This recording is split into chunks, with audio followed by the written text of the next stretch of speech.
For the past 37 years, in Iran, we have had 4 presidents electing their opposition into office. 4 presidents. President Rafsanjani elected President Khatami, who at the time of his election, not now, was considered President Rafsanjani's opposition. President Khatami elected who? President Ahmadinejad, who nobody doubts was his opposition. President Ahmadinejad elected President Rouhani, who was the farthest candidate from him. In all societies on whom you have not imposed sanctions, in our region, none of that has happened. The ballot box doesn't rule. So let me ask this question from you. Why have you imposed sanctions on Iran and not on anybody else? This is a question that needs to be answered if we want to deal seriously with human rights. If human rights is not going to be a subject of political maneuvering, if human rights is not going to be an issue that you beat your opponents with. I have represented Iran in the United Nations.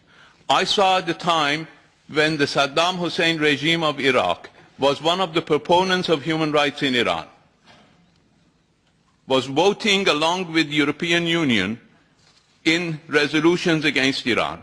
And there was not a single resolution against Saddam Hussein in the United Nations.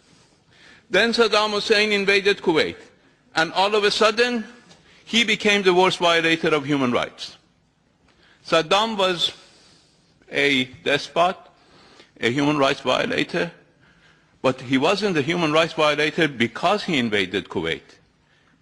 He invaded Kuwait because he was a human rights violator.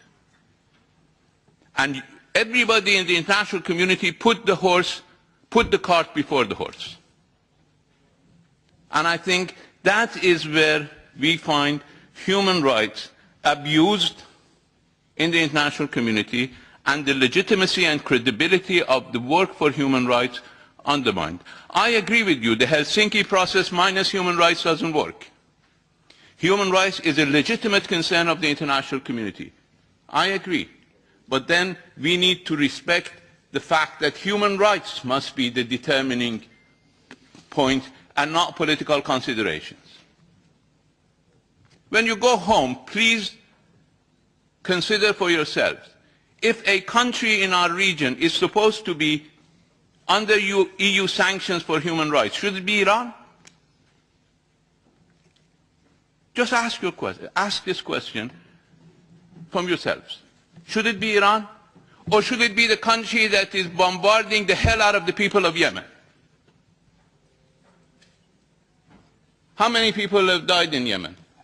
You looked? More people die in Yemen on a daily basis because of Saudi bombardments than they die in Syria. Yes. Look at the statistics. Look at the statistics. Look at the statistics, sir. You've got to go and see what is happening. You cannot close your eyes. There is nothing to bomb in Yemen. Nothing other than human beings. A cement factory has been bombed 5 times. A flour factory has been bombed 4 times because there are no targets. For the past 11 months, Yemen has been ravaged. And nothing, I know that the European Parliament has started talking about it recently. But we got to be careful when we deal with these issues.